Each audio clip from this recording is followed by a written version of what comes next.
नमस्कार दोस्तों, स्वागत है अपने YouTube channel top trending GK में। दोस्तों इस वीडियो में देखने वाले हैं 2 सितंबर 2022 को रेलवे ग्रुप डी के प्रथम पारी में पूछे गए जीके प्लस साइंस के 41 सवाल, 45 में से 41 जीके प्लस साइंस के सवाल मिल चुके हैं और सारे सवाल आंसर सहित जानने वाले। जिन भी कैंडिडेट का एग्जाम हुआ है कमेंट सेक्शन में बताना आपने कितने सवाल अटेम्प्ट किए और यहाँ से आपके कितने करेक्ट हो रहे हैं। जिन कैंडिडेट का आने वाले सेट में एग्जाम है टेलीग्राम चैनल से जरूर जुड़ जाना, लिंक डिस्क्रिप्शन बॉक्स में। इन सभी अभ्यर्थियों का बहुत बहुत धन्यवाद जिन्होंने रियल और ऑथेंटिक सवाल है वो टेलीग्राम पर सेंड किए। 1 सितंबर को वीडियो नहीं आ पाया, हालांकि एग्जाम था आपकी 1 सितंबर को। मेरी तबीयत सही नहीं होने के कारण बुखार आ गया था। अभी फिलहाल मैं थोड़ा बेटर फील कर रहा हूं, तो वीडियो आपके सामने कोशिश रहेगी 1 सितंबर की क्वेश्चंस मैंने ले ली थी उसको अरेंज करके मैं या तो पीडीएफ अवेलेबल करा दूंगा। कल और परसों एग्जाम नहीं है तो वो आपको वीडियो मिल जाएगी।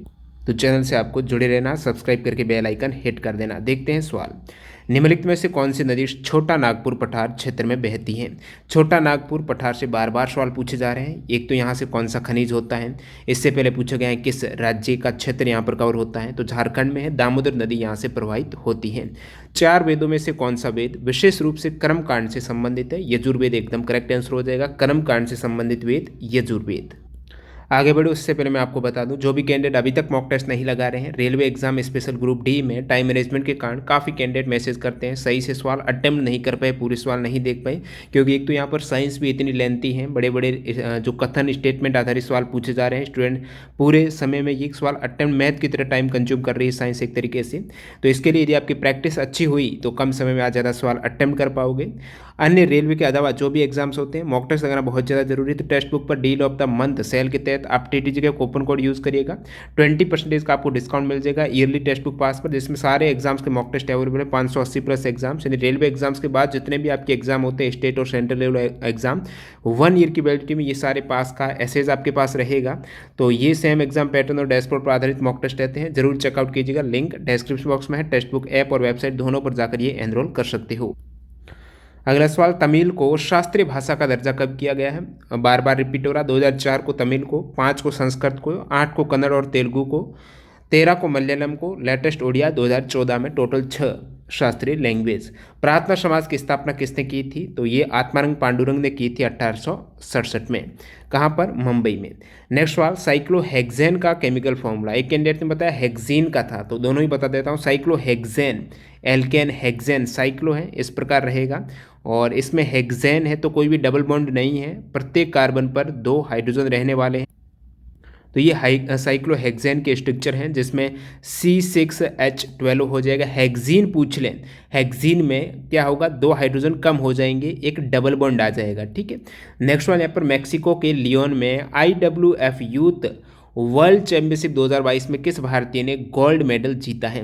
करेक्ट आंसर हो जाएगा भारतीय वेट लिफ्टर सनापति गुरु नायडू। इन्होंने 55 किलोग्राम भार वर्ग में ये गोल्ड मेडल जीता है और भारत के पहले ये भारोत्तोलक है जिन्होंने IWF यूथ जो वर्ल्ड चैंपियनशिप है इसमें गोल्ड मेडल जीतने वाले प्रथम वेट लिफ्टर हैं। इसके अलावा विजय प्रजापति, आकांक्षा किशोर, इन्होंने रजत मेडल है वो जीते हैं। नेक्स्ट सवाल, पर्यावरण हितैषी ऊर्जा का स्रोत। ऑप्शन के अकॉर्डिंग था आपके सौर पैनल से विद्युत ऊर्जा उत्पादन करना। कॉपर से कम अभिक्रियाशील तत्व कौन सा है? तो विकल्प में आपकी Ag दे रखा था, यानी सिल्वर दे रखा है। तो सिल्वर आपको पता है, ये मैं अभिक्रियाशीलता श्रेणी का क्रम देखूं तो सिल्वर है, गोल्ड है, सबसे कम अभिक्रियाशील वाले एलिमेंट है। तो कॉपर से कम है पारा जो मरकरी है, साथ ही साथ यहाँ पर सिल्वर है Ag और Au है गोल्ड, ये सबसे कम अभिक्रियाशील एलिमेंट। और सबसे ज़्यादा पोटेशियम, सोडियम, कैल्शियम, बार बार इनसे सवाल आ रहे हैं, ये पूरी आपकी सीरीज कवर होनी चाहिए। 2022 जर्मन ओपन में किसने विक्टर एक्सेल्सन को हराकर फाइनल में प्रवेश किया है? मार्च 2022 का करंट अफेयर्स। लक्ष्य सेन ने विक्टर एक्सेल्सन को सेमीफाइनल में हराकर फाइनल में प्रवेश किया। फाइनल में ये उप विजेता रहे हैं। मेन सिंगल के विजेता है वो रहे थे कुंडलावत विदित शरण है मेन सिंगल के विजेता। उप विजेता लक्ष्य सेन यहाँ पर रहे हैं।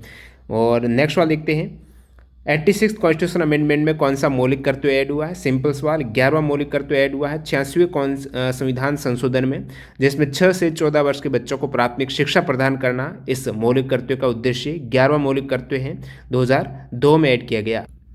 अगला सवाल यहाँ पर प्रधानमंत्री रोजगार योजना की शुरुआत कब हुई, तो आप कहेंगे 1993 में। प्रधानमंत्री रोजगार योजना 2 अक्टूबर 1993 को। इसमें 18 से 35 वर्ष के जो युवक और युवती हैं उनको बैंक से ऋण उपलब्ध कराकर ताकि वो स्वरोजगार है स्वनियोजित अवसर उपलब्ध कराए जाए।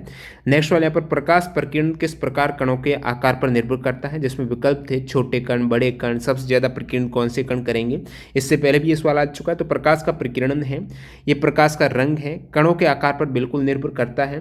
छोटे कण छोटे वेवलेंथ के प्रकाश को क्या है स्कैटरिंग करेंगे, बिखेरेंगे। और जैसे कि छोटे वेवलेंथ वाले कौन सा प्रकार है, तो सबसे नीचे आप आई वेवलेंथ के क्रम में जो वायलेट होता है, इंडिगो होता है, जो कि सबसे कम वेवलेंथ है, ये क्या करेंगे, छोटे कण हैं, ये इस वेवलेंथ वाले प्रकाश को बिखेरेंगे। और बड़े कण हैं जो ज़्यादा वेवलेंथ हैं, जैसे रेड हो गया, ऑरेंज हो गया, उनको बिखेरने का कार्य करेंगे।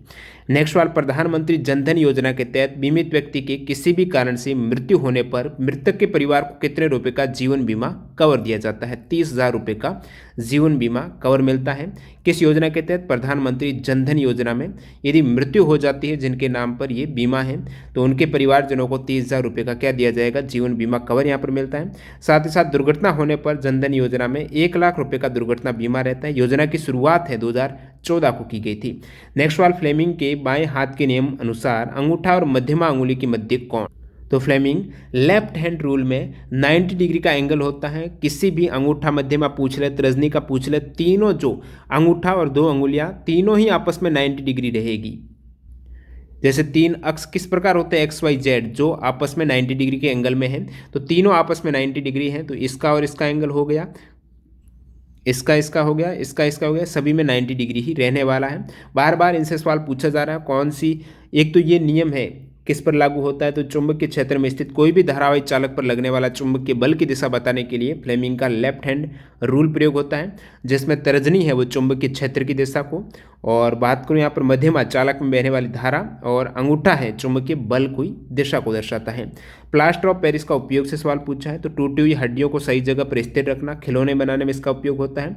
पीओपी, जिप्सम को यदि आप 373 केल्विन ताप पर गर्म करते हो तब आपको कैल्शियम सल्फेट अर्ध हाइड्रेट हेमी हाइड्रेट है, जो कि ये फॉर्मूला है प्लास्टर ऑफ पेरिस का। नेक्स्ट सवाल, परजीवी पौधा कौन सा है। ऑप्शन में आपके अमरबेल दे रखा था, कसकटा, अमरबेल, और साथ ही साथ जो रेफ्लेशिया है, ये सभी परजीवी पौधे हैं। परजीवी का मतलब है वे अपना भोजन स्वयं नहीं बनाकर दूसरे पौधों पर निर्भर रहते हैं, ऐसे पौधे परजीवी पौधे हैं। और ये अक्सर दूसरे पौधों के ऊपर उगते हैं, उनसे लिपटे हुए रहते हैं, उनकी जड़ों से पोषण को प्राप्त करते हैं। और अमरबेल एक तरीके का परजीवी पौधा है। परजीवी जीव भी होते हैं जो दूसरों पर आश्रित हैं, जिस प्रकार जोंक, एंट अमीबा, फीताकर्मी, ये सभी पैरासाइट जीव हैं। चिकनी पेशियां किस में पाई जाती हैं। ऑप्शन में आपके मूत्राशय था, करेक्ट हो जाएगा। अब देखिए, चिकनी पेशियों को कहा जाता है अरेखित पेशियां, या फिर आप अनैच्छिक पेशियां कह सकते हो। जो पेशियां थकती नहीं है वो अनैच्छिक हैं। ऐच्छिक पेशियां होती है रेखिक पेशियां, जैसे कि मुख्य रूप से अग्रपाद है, पक्षपाद है और पीठ पर पाई जाती हैं। रेखित पेशियां, ऐच्छिक पेशियां जिसमें थकान होती हैं। 3 प्रकार की पेशियां आपने पढ़ी होगी। हृदय पेशियां, कार्डियक मसल्स, ये पेशियां केवल हृदय की मांसपेशियों में, तो इस वाले सवाल में हृदय का भी ऑप्शन था। हृदय की अलग कार्डियक मसल्स रहती हैं। और स्मूथ पेशियां जो अरेखित पेशियां हैं, ये पेशियां आहार नाल, मूत्राशय, पित्ताशय, श्वसनाव, गर्भाशय, योनि, जनन एवं रुधिर वाहिनी हो गई, तो इनके आदि की दीवारों पर पाई जाती हैं चिकनी स्मूथ पेशियां। और नेक्स्ट सवाल देखते हैं यहाँ पर। तो यहाँ पर समानांतर क्रम में कुल प्रतिरोध से 2 सवाल पूछे गए हैं, दोनों में अलग अलग दे रखे थे ओम। तो समानांतर क्रम में उल्टा 1/3 प्लस 1/6 प्लस 1/9 करना था इसमें, और इसमें 1/6 प्लस 1/15 प्लस 1/12 था, या फिर 30 जो भी था, ये 1/r के केस में आप इजीली कर लेंगे। धारा को 2 गुना और वोल्टेज को 3 गुना करने पर शक्ति P बराबर होता है VI। धारा को 2 गुना कर रहे हैं तो 2I कर रहे हैं, और वोल्टेज को 3 गुना कर रहे हैं 3V, तो आप कहेंगे 6VI हो गया। तो पहले से कितना बढ़ा, तो आप कहेंगे 6 गुना बढ़ गया। अगला सवाल, ग्राम पंचायत का कार्यकाल कितने वर्ष, 5 वर्ष। मोहम्मद यूनुस ने किस बैंक की स्थापना की है। ये ग्रामीण बैंक की स्थापना अक्टूबर 1983 ढाका बांग्लादेश में की है मोहम्मद यूनुस ने। भारत का सबसे बड़ा विधि अधिकारी, भारत का महान्यायवादी आर्टिकल 76 में।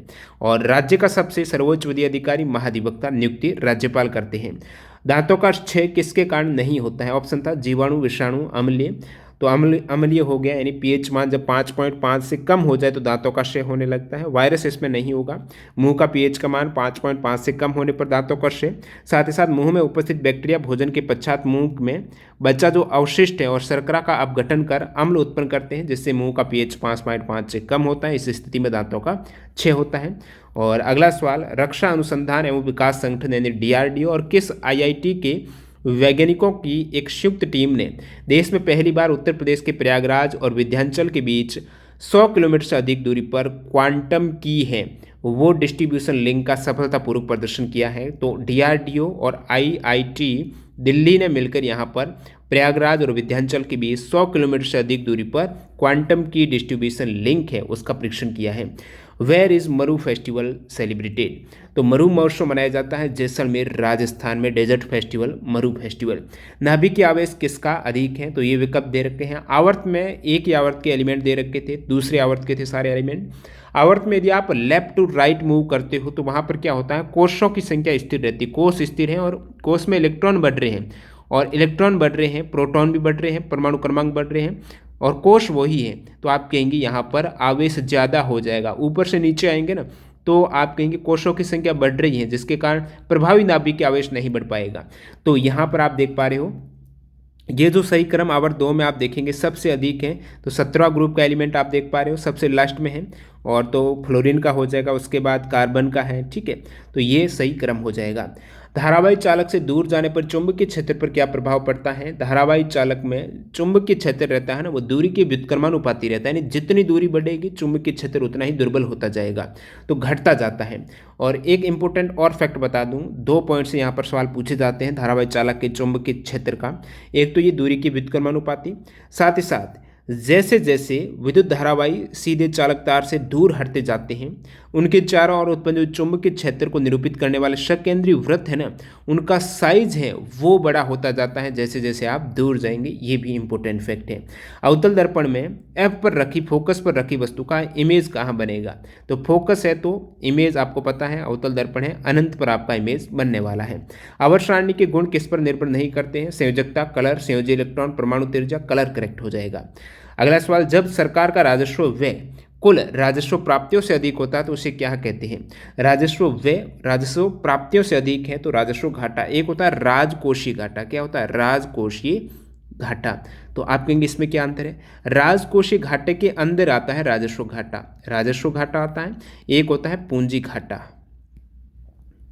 तो राजकोषीय घाटे के अंदर है राजस्व जो प्राप्ति और राजस्व व्यय का अंतर है वो राजस्व घाटा हो जाएगा। तो आप कहेंगे जो राजकोषीय घाटा है ना वो हमेशा ज़्यादा रहता है राजस्व घाटा से, क्योंकि यहाँ पर पूंजी घाटा भी इंक्लूड है। तो ध्यान रखना, पूछा जाता है राजकोषीय घाटा हमेशा ज़्यादा रहता है राजस्व घाटे से। पाक जल डमरू मध्य भारत को कौन से देश से अलग करता है?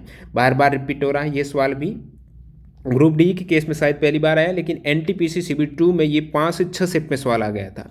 तो यहाँ पर पाक जल डमरू मध्य है भारत और श्रीलंका के मध्य है। भारत के तमिलनाडु राज्य श्रीलंका के जाफना जिले के बीच ये उत्तरी प्रांत का जो जाफना जिला है, तो ये किसको अलग करता है, किसको कनेक्ट करता है? तो इनके मध्य जल संधि है दो देशों के मध्य, जो कि पाक खाड़ी को दक्षिण पश्चिम में मन्नार की खाड़ी से जोड़ता है। ये भी याद रखना। न्यूनतम आवश्यकताएं कार्यक्रम 5वीं पंचवर्षीय योजना के किस वर्ष में प्रारंभ किया गया था? तो पहला वर्ष था वो। तो 5वीं पंचवर्षीय योजना का पहला वर्ष कौन सा? 1974। 1974 से 1978 5वीं पंचवर्षीय योजना 5 वर्ष पूर्ण ही नहीं किए थे, 74 से 78 तक रही है। तो इसका जो प्रथम वर्ष है वो था न्यूनतम आवश्यकताएं कार्यक्रम है, वो प्रथम वर्ष में प्रारंभ किया गया था ये कार्यक्रम। और इसका उद्देश्य था समुदाय का सामाजिक और आर्थिक विकास, विशेष रूप से वंचित और जो शोषित आबादी है उनका सामाजिक और आर्थिक विकास करना न्यूनतम आवश्यकता कार्यक्रम है। ये पहले ही वर्ष में शुरू हो गया था 5वीं पंचवर्षीय योजना के। जीवन स्तर को, लोगों का जो जीवन स्तर है उनकी न्यूनतम आवश्यकताओं को पूर्ण करके सुधार करना। ट्रॉपिकल रेन फॉरेस्ट यानी उष्ण कटिबंधीय वर्षा वन पाए जाते हैं। तो उष्ण कटिबंधीय वर्षा वन का क्षेत्र है, कितनी वर्षा होनी चाहिए वहाँ पर? 175 सेंटीमीटर से 200 सेंटीमीटर वाला जो वर्षा क्षेत्र है वहीं पर पाए जाएंगे ट्रॉपिकल रेन फॉरेस्ट। वन से बार बार सवाल आ रहा है प्रत्येक सेट में। एक तो पूछा जा रहा है किस प्रकार का वनों के उदाहरण से पूछा जा रहा है, यानी उष्णकटिबंधीय जैसे पर्णपाती वन पूछ लिया, उसका सही उदाहरण कौन सा है। वर्षा कौन सा, इससे पहले पूछा गया था, तापमान से भी इनसे सवाल आ चुका है। तो पूरे जो वर्षा वन है, जितने भी प्रकार के फॉरेस्ट है, उनका आप जरूर देख के जाना। ट्रॉपिकल रेन फॉरेस्ट है, औसत मासिक तापमान वर्ष के सभी महीनों के दौरान 18 डिग्री सेंटीग्रेड से ऊपर रहता है ट्रॉपिकल रेन फॉरेस्ट का। और ये अदर फॉरेस्ट की बात करूं, जैसे आर्द्र उष्णकटिबंधीय वन और उष्णकटिबंधीय पर्णपाती वन, इनके बारे में देखें तो आर्द्र उष्णकटिबंधीय वन जिसमें 500 सेंटीमीटर से अधिक बारिश हो, वो आर्द्र उष्णकटिबंधीय वन होंगे। तापमान इसमें 22 डिग्री से अधिक होना चाहिए। 60 मीटर से अधिक हाइट के वृक्ष होते हैं यहाँ पर, जैसे रोजवुड, महोगनी, एनी, इबोनी इसके उदाहरण हैं। और उष्णकटिबंधीय पर्णपाती वन जैसे मानसून वन बोलते हैं, याद रखना मानसून वन किसे कहा जाता है, एग्जाम में सवाल पूछा गया है रेलवे एनटीपीसी सीबीडी फर्स्ट या 2 में, जहाँ तक याद आ रहा है। उष्णकटिबंधीय पर्णपाती वन है, जिसमें भी 2 प्रकार के, नम पर्णपाती वन, शुष्क पर्णपाती वन। इन दोनों से ग्रुप डी में 2 सवाल तो आ चुके हैं ऑलरेडी। उष्णकटिबंधीय पर्णपाती वन जो नम पर्णपाती वन का वर्षा रहती है 100 से 200 सेंटीमीटर, और शुष्क पर्णपाती वन की 70 से 100 सेंटीमीटर। इसका उदाहरण जैसे नम पर्णपाती वन में सागौन, साल, शीशम, हुर्रा, महुआ, आंवला, सैमुल, कुसुम, चंदन है, उदाहरण से सवाल आ चुका ग्रुप 2 में। पाए कहाँ जाते हैं, पश्चिमी घाट है, उड़ीसा वहीं पर। और शुष्क पर्णपाती वन में आपके मध्य प्रदेश, गुजरात, आंध्र प्रदेश, उत्तर भारत का और तमिलनाडु में ये पाए जाते हैं। वर्षा 70 से 100, तेंदुप्लास, अमलतास, बेलधावा उदाहरण है इसके। कांटेदार वन की बात करूँ तो वार्षिक वर्षा यहाँ पर 50 सेंटीमीटर से भी कम होती है, और ये पंजाब, हरियाणा, राजस्थान, गुजरात, मध्य प्रदेश है, वहीं पर पाए जाते हैं। हाइट इनकी 10 मीटर से अधिक नहीं होती है। घास और झाड़ियाँ हैं, जिसके अंतर्गत कैक्टस, बबूल है, बेर, खजूर, खैर, नीम, खेजड़ी, पलासी आ जाते हैं कांटेदार वन में। क्या अवतल लेंस के मुख्य अक्ष पर स्थित है। अब मुख्य अक्ष की बात करें, अवतल लेंस हो कोई भी हो, उसमें एक तो जैसे लेंस की बात हो रही है, तो लेंस में आपको पता है अवतल हो गया या फिर ये उत्तल है, अवतल हो गया। इसमें आप देखेंगे प्रकाशिक केंद्र जो ओ रहता है, ऑप्टिक सेंटर, एक तो वो रहेगा सेंटर में, एक वक्रता केंद्र रहता है सी, वो दर्पण के केस में, लेंस के केस में एफ होता है, 2F होता है, ये सभी रहेंगे। यदि आपको तल का पूछा है, कोई भी लेंस दर्पण हो गया, तो दर्पण में आपको पता है परावर्तन का नियम क्या कहता है कि आपतित किरण, परावर्तित किरण और अभिलंब तीनों एक ही तल में रहते हैं। नेक्स्ट सवाल, which one of the following is biodegradable. तो जैव निम्नीकरणीय का उदाहरण आपको पूछा है, विकल्प के अकॉर्डिंग बताना था, क्या विकल्प थे आप बताना कमेंट सेक्शन में। मेंडल के F2PD का फिनोटाइप अनुपात पूछा है। अब दो कंडीशन है, एक तो एकल संकर, ठीक है, एक संकर जो एकल संकर संकरण होता है, उसमें एक जो डाई हाइब्रिड जो द्विसंकर संकरण होता है, दोनों में रेशियो अलग अलग है। मैं एकल संकर संकरण की बात करूं, इसमें F2PD में फिनोटाइप रेशियो 3 और 1 का रहता है, और जीनोटाइप रेशियो 1:1 का रहता है। तो ये एकल संकर संकरण में F2PD का रेशियो है। आपको यही पूछा होगा, जीनोटाइप 1:1 स्टूडेंट ने इस प्रकार के ऑप्शन दिए हैं जिसमें 3 रेशियो थे, तो यही होगा जीनोटाइप एक संकल संकरण F2 में। फिनोटाइप 3:1 का होता है, जिसमें 3 टेल 1 होता है बोना। और बात करूं यहाँ पर डाई हाइब्रिड फिनोटाइप रेशियो, तो वो मेंडल का होता है 9:3:3:1। कोई भी पूछ ले आप गलत नहीं करेंगे। डाई हाइब्रिड का पूछे तो 9:3:3:1 होगा। इसमें भी पूछा जा सकता है 9:3:3:1 में 9 किसका है, 9 है राउंड येलो का, ठीक है, 3 है रिंकल येलो का, फिर 3 है राउंड ग्रीन का, फिर 1 है रिंकल ग्रीन का, जो पी सीड होते हैं मटर के दाने। और एक संकल संकरण का F2 का हो गया आपके जीनोटाइप है वो 1:1 और फिनोटाइप 3:1। एक संकर संकरण में आपको F1 का पूछे तो 1:1 है जीनोटाइप और फिनोटाइप दोनों का। और दोहरी प्रतिस्थापन अभिक्रिया पूछा है, तो ये एक ऑप्शन था, करेक्ट करना था। कार्बनिक यौगिक के गुण पर आधारित एक आपकी कथन आधारित सवाल था। तो कार्बनिक यौगिक है, इसमें सहसंयोजक बॉन्ड पाया जाता है जो कि प्रबल बॉन्ड नहीं है इतना, और ये कार्बनिक विलेन में ही घुलनशील, अदर कोई भी विलेन के छोड़कर सिर्फ और सिर्फ कार्बनिक विलेन है उसमें ही विलय होंगे। नाबार्ड से एक सवाल था, नाबार्ड का कोई MOU हुआ है, एग्रीमेंट हुआ है, एग्जैक्ट सवाल ये नहीं मिला है किसी भी कैंडिडेट को। अब एक सवाल था, कथन और स्टेटमेंट इस प्रकार थे, समूह में ऊपर से नीचे जाने पर धात्विक गुण बढ़ता है, बिल्कुल धात्विक गुण बढ़ेगा। एक था ग्रुप में नीचे वाले तत्वों का प्रिकर्षण इलेक्ट्रोसिस में, ये समझ नहीं आ रहा क्या विकल्प कथन था, आप कमेंट सेक्शन में सही बताना। इस टाइप से प्रथम पारी के सवाल है। मिलते हैं सेकंड शिफ्ट के सवाल के साथ, धन्यवाद।